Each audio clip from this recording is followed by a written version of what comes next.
Well, hi there, kings and queens. In this video, I'm going to talking about luxury in Hong Kong. I'm Theda Barra, and I produce educational luxury content for anyone after the finer things. Whether you're new to money and wanting to learn how to navigate the terrain, or you are young and starting out in life and wanting to reap the benefits of buying better quality from the get-go, or you're into the luxury but want to focus more on high quality under the radar brands, then my content is very geared towards you.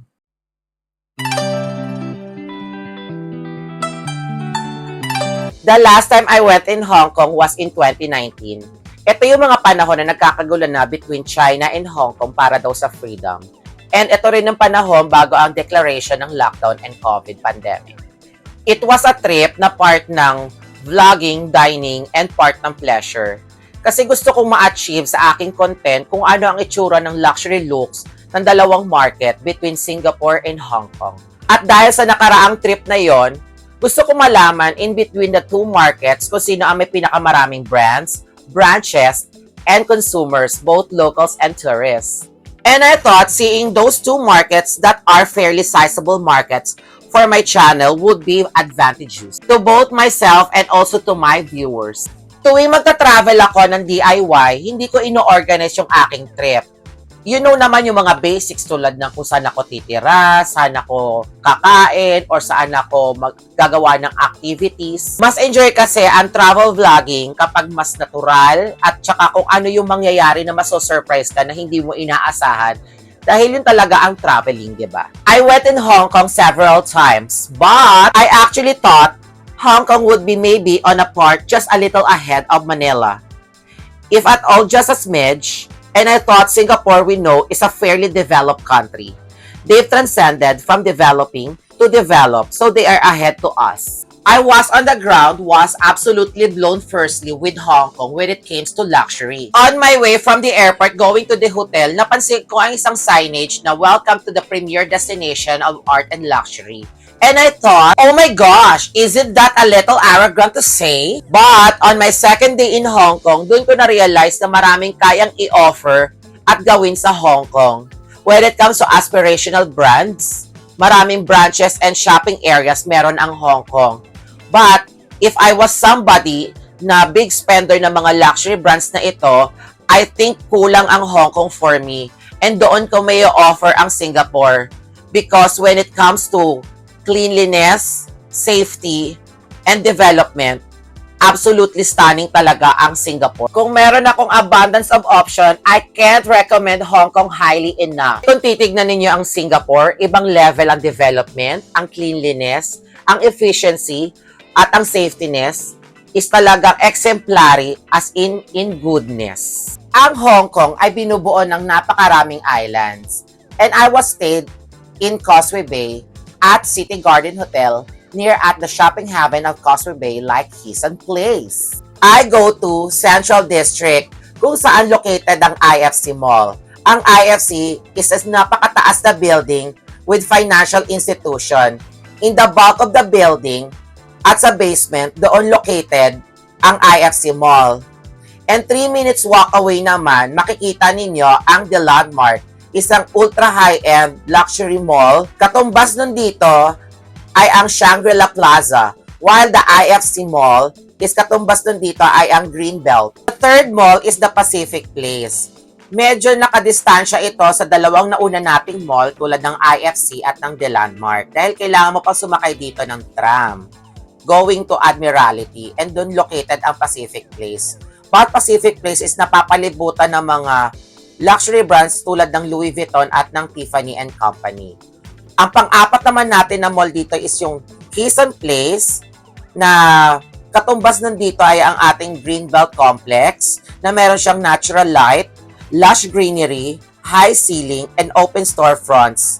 It has direct access to the MRT and also a high-rise shopping mall. Nearly 120 shops take you on a journey from fashion, beauty, lifestyle, and culture. Pinaka nagustuhan ko sa apat ay ang IFC Mall dahil bukod sa nagkikerry ito ng mga luxury brands, nagkikerry din ito ng mga mid-range luxury and also the fast fashion tulad ng Zara, Massimo Dutti, at ng the hubs. Ang Pacific Place naman ay nagkikerry ng mga magaganda ring mga brands tulad ng Mikimoto, Tasaki, Isabel Marant at Bali. Kung man ako nagustuhan na store sa buong Hong Kong, walang iba kundi ang Lane Crawford Department Store located at IFC Mall. Actually, marami naman tong branches but yung nasa IFC ang pinaka-kompleto. Like, nakikater sila ng mga ultra high-end like Joseph Duclos at meron din sila mga mid-range like Tory Burch, Coach, and Ferragamo. And meron din silang mga quiet luxury tulad ng Pravi, Bonastre, at Polen. At ang pinakapunto ko ay ang bumili ng mga contemporary designers such as Manot Atelier, Dance Lant, and Provenza Schooler. At ang nakakatuwa pa niyan is nagtitinda daw sila ng second-hand na Hermes bags. May isang corner doon na isang malaking shelf na sinasabi nila mga second-hand daw yun in pristine condition. But may nakapagchika daw na hindi daw yun second-hand kundi mga old stocks daw yun na nilagay sa shelf na yon sa corner ng Lane Crawford. I don't know kung gaano katotoo yun, pero yun lang yung aking nabalitaan. Triga lang talaga ako dun sa Hermes na binebenta nila sa isang corner ng Lane Crawford. Tapos, dun mo makikita yung mga pinaka-iconic na bags ng Hermes like Birkins in different sizes, the Kellys, and then, ang pangatlo doon yung Constance, yung kanilang sling bag na I think kung magkakaroon ako ng Hermes sa buhay ko, una kong bibili ng Constance. Pangalawa, yung kanilang, yung Birkin na parang shoulder. Birkin na shoulder, yung pahaba. Para siyang Kelly cut, pero Birkin siya. Para may long strap talaga siya. Kasi it reminds me of the boy bag na mahaba din yung strap niya, shoulder bag siya, pero originally top handle siya. And I love talaga kapag yung leather is very buttery, then very rich yung kanilang pagka-top grain. Well, of course, Birkins is made of full grain. Yun ang gusto ko talaga pagdating sa leather. When it comes to leather is, well, at least top grain resilience nung bag is napakatibay and makapal compare sa genuine leather. Well, hindi ko naman sinasabing ayoko ng genuine because genuine is maganda rin naman na klaseng leather, but kung magsi-step up ka papunta sa mas magandang or elevation ng luxury, go ka na sa top grain. Nakakaiba talaga sa Lane Crawford is nagtitinda sila ng mga vintage stuffs from tables, chair, telephone, vintage telephone, and so on and so on. Kaya unique talaga ang department store ng Lane Crawford. Bukod sa ultra high-end na, may mga vintage stuffs pa. Minsan isang tanghali, after kong mag-vlog at mananghalian, nag-ikot-ikot ako sa paligid at nag-observe kung ano ang mga uso or pinagkakaguluhan ng mga Chinese sa Hong Kong. And napansin ko, ba't parang halos pare-pareha sila ng shoes sa mall na yon. And nung pinuntahan ko ang Roger Vivier, since familiar ako sa shoe ng Roger Vivier, ang haba ng pila para sa shoe na yon. At talagang pinagkakaguluhan nila o talagang parang trend sa kanila yung shoe ng Roger Vivier na hindi ko alam kung bakit. Let me know naman kung bakit. Pero yun lang yung nagtataka ako kasi parang usong-uso talaga sa kanila yung pinaka-iconic shoe ng Roger Vivier. Let's go shopping. Pagdating sa shopping, hindi talaga pahuhuli ang Hong Kong dahil sila ay tinaguri ang tax-free and shopping paradise of Asia. Pero sa mga panahong ito, napapansin ko na hindi na rin pahuhuli ang presyuhan sa Hong Kong compare sa Singapore. Pero at least, pinaninindigan pa rin ng Hong Kong na sila ay tax-free pagdating sa fashion, beauty, lifestyle, and culture. Kaya ko nasabi na parang hindi na rin sila tax-free dahil meron ako nabili sa isang flea market sa Mongkok na katulad sa Shein, na ang presyo lang naman sa Shein ay nasa 1,000 pesos plus. Pero ang presyo ng nabili ko nung kinonvert ko sa peso, yung binili ko sa Mongkok is pumapalo ng 3,000 pesos. And ito yung minudye na binili ko. It's an owl na napaka-dainty nga naman and sparkling. Pero, napakamahal ng presyo nito. Napaka-overpriced nito para sa isang flea market compare sa isang online. Pero until now, inaalagaan ko tong bag na to kahit na mga nasa 6 or 7 years na to. Kasi gandang-ganda ko sa minudye na to o yung mga ornamented na clutch na halos wala kang mailagay kundi mga miniature lang din. At pag-iisipan mo pa yung ilalagay mo. Bonastre is a brand I've heard back then. And it started talking about and what I really like about Bonastre bags in Lane Crawford was they had a couple of bags. They didn't have a lot of couple. And one of them was a big khaki travel bag and tote na labas-labas yung mga stitches. I don't know what it is about me and travel or tote. I really like khaki tone because Joseph Duclos have a beautiful lacquer tote in khaki as well.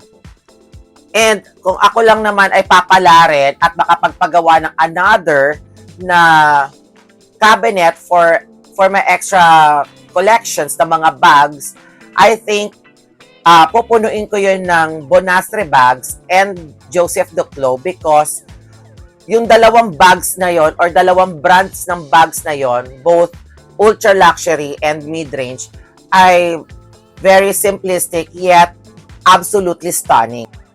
Pumunta naman tayo sa mga capsule wears. I like wearing capsule wears for my daily basis dahil ito yung mga damit na applicable for everyday and ito yung mga style ng damit na nag-hold ng style na simplistic yet elegant. Joseph is a minimalist luxury fashion brand based in London by Moroccan entrepreneur Joseph Ettegi in 1972. I think 90% of the capsule wardrobes experts have it wrong. A capsule dress is a collection of staples that you can mix and match with other things you staples. They don't have to be neutral or basic. Everything you mentioned sounds like awesome to build your wardrobe around. Pick the shapes, colors, and textures that you love and make the base of your closet. And since I bought a shoes in Joseph, one thing I've noticed to their shoes, they always pick the delicate skin.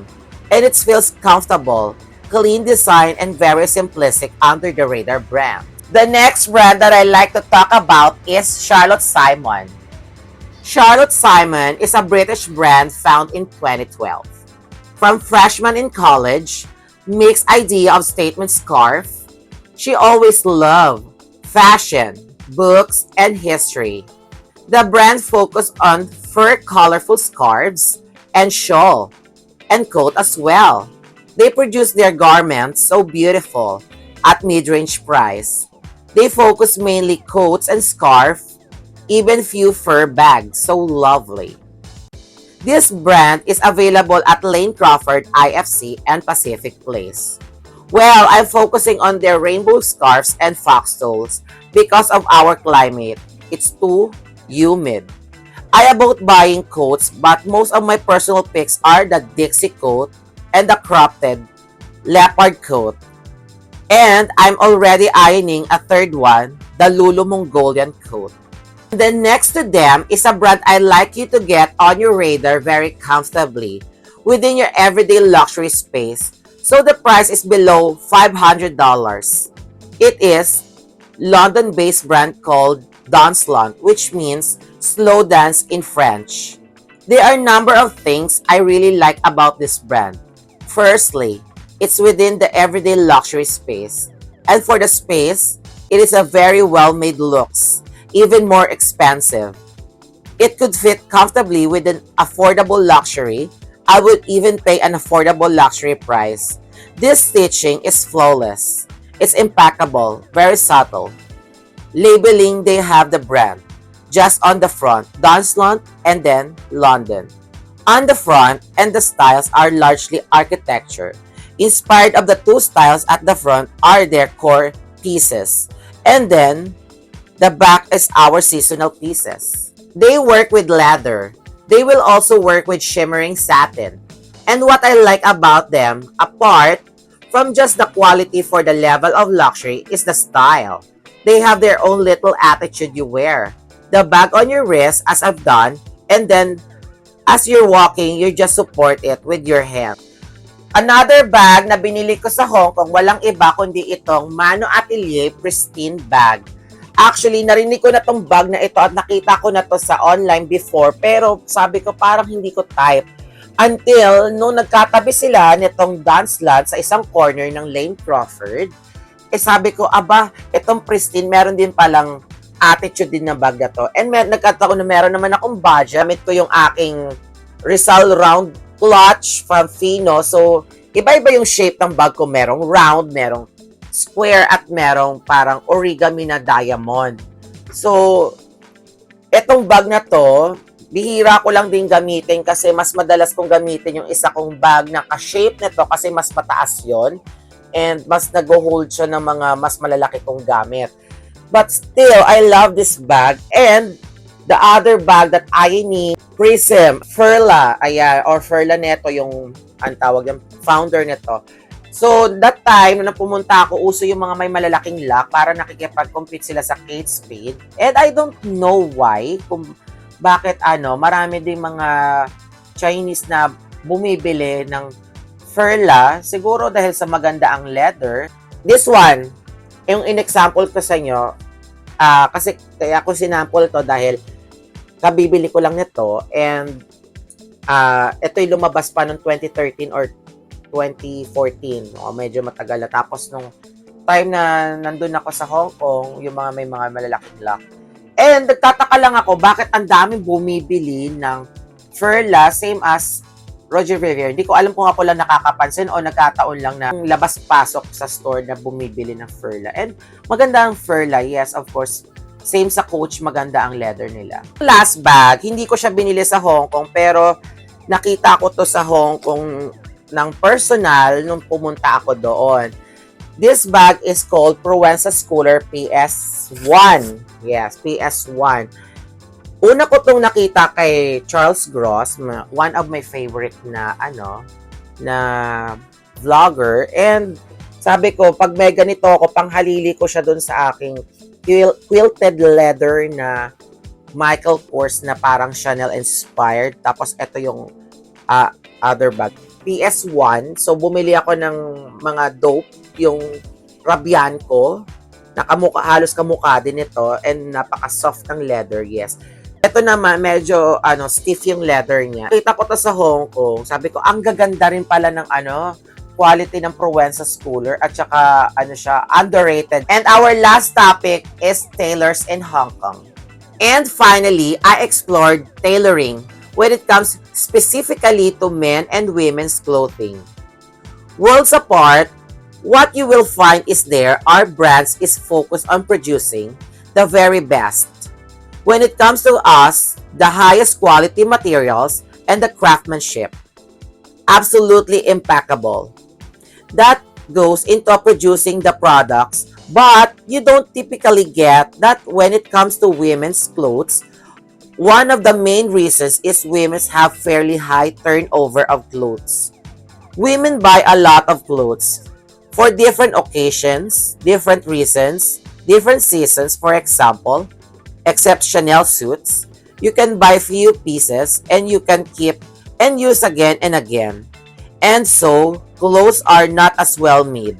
But, I thought to myself, I'm somebody who grew up having clothes made when I was young, and I appreciated first glance merits of clothes that are made from very good quality materials. The cut is unique to you. The clothes fits like a glove and they're finished very well. And that's something that I think is really important.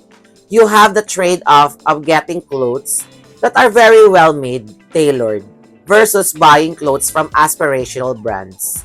They're 3, 4, 5 times the price of the tailored clothes, but tailored clothes are better when you compare the materials and also the cut and the craft that's gone into the clothes.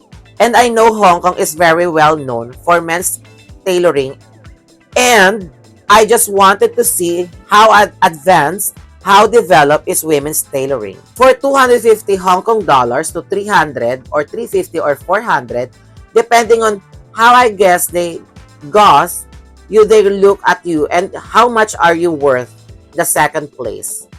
I'm Theda Barra, and that's the Hong Kong, a nutshell, the luxury that experience. I saw what I observed in Hong Kong market. So yun po ang aking travel in Hong Kong way back in 2019, and sana nagustuhan nyo yung topic natin for today, and let me know naman kung ano yung mga nasa topic natin yung nagustuhan nyo, ang pinaka nagustuhan ninyo. So, by the way, I'm Tita Barra, and if you're new in my channel, well, hi, hello, welcome. Don't forget to like, subscribe, and hit the notification bell down below. I hope to see you soon again. Bye.